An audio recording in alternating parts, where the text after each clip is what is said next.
Di antaranya juga tokoh sufi yang sangat ma'ruf, Alwi Al-Maliki. Mohon maaf saya sebutkan namanya karena dia sangat terkenal. Alwi Al-Maliki yang ada di Mekah, yang sudah meninggal, yang banyak orang Indonesia belajar tempat dia. Ini tokoh sufi besar. Apa perkataannya dalam bukunya Mafahim yang bagi Antusahah? Dia punya buku membantah Wahabiyah yang dia beri judul Pemahaman yang harusnya diperbaiki. Dia mengatakan,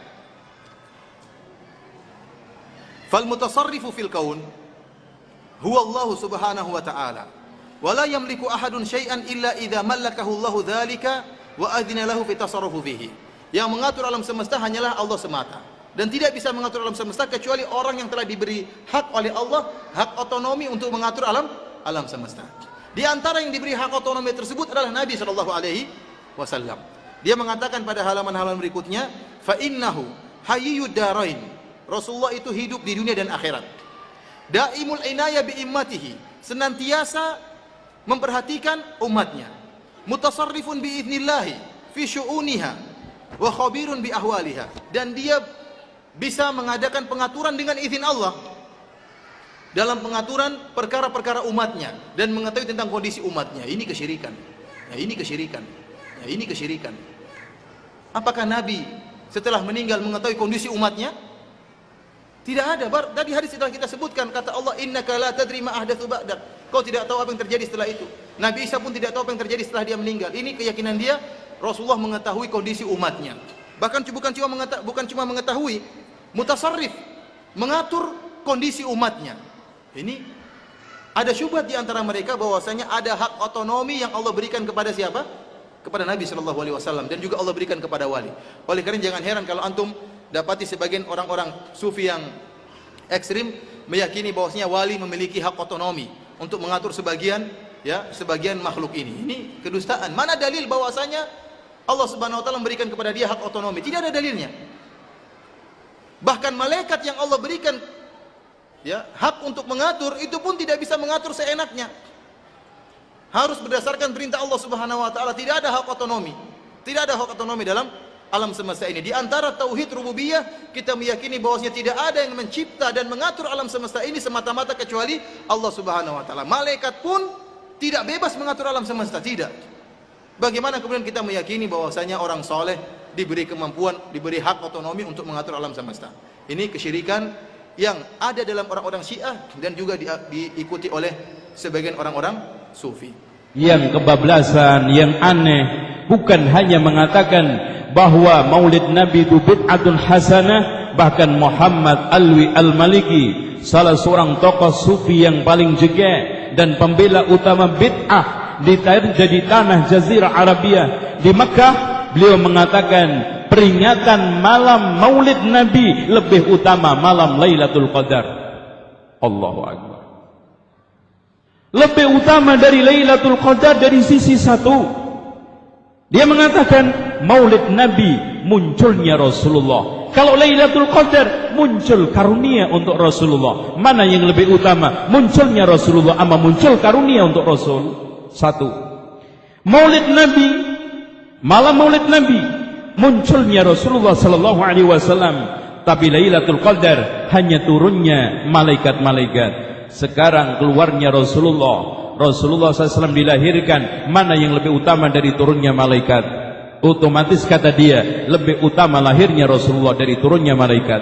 Dan yang terakhir, kalau Lailatul Qadar kebaikan hanya khusus untuk umat Nabi Muhammad, kehadiran Rasulullah untuk seluruh umat manusia kafirun wa mu'minan. Kalau memang begitu, kata beliau menyimpulkan, Muhammad Alwi Al-Maliki yang kitabnya sudah dibantah banyak oleh ulama-ulama sunnah, mengatakan maulid Nabi lebih utama dari Lailatul Qadar. Allahu Akbar.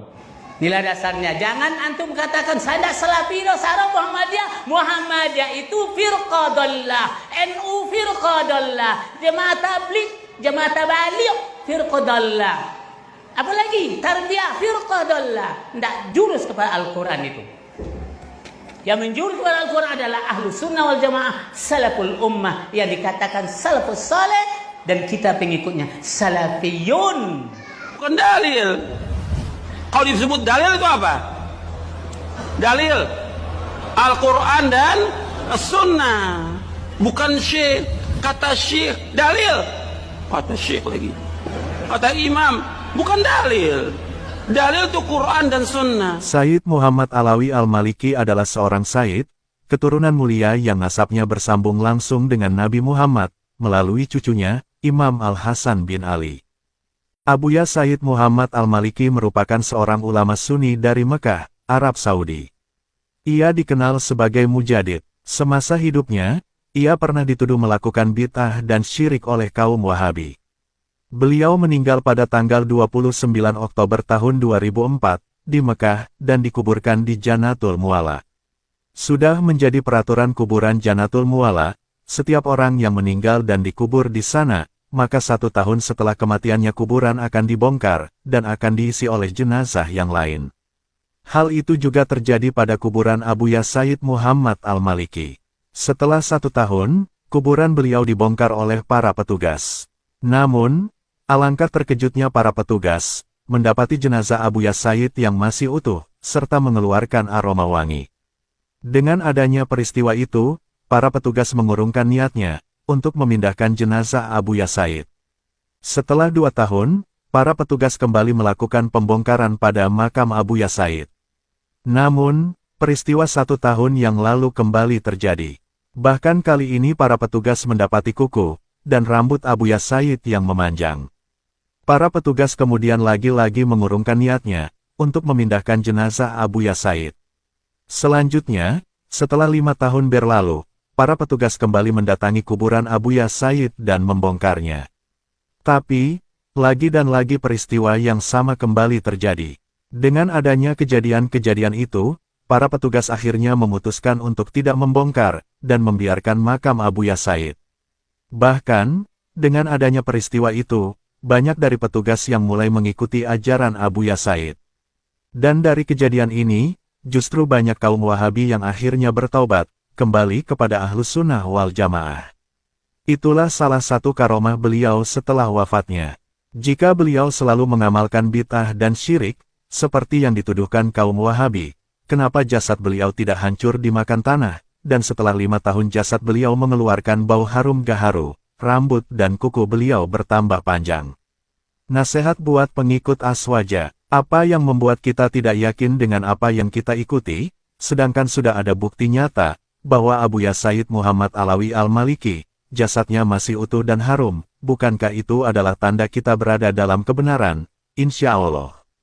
Beliau berakidah sama seperti kita, yaitu akidah Asy'ari, bertasawuf sama seperti kita.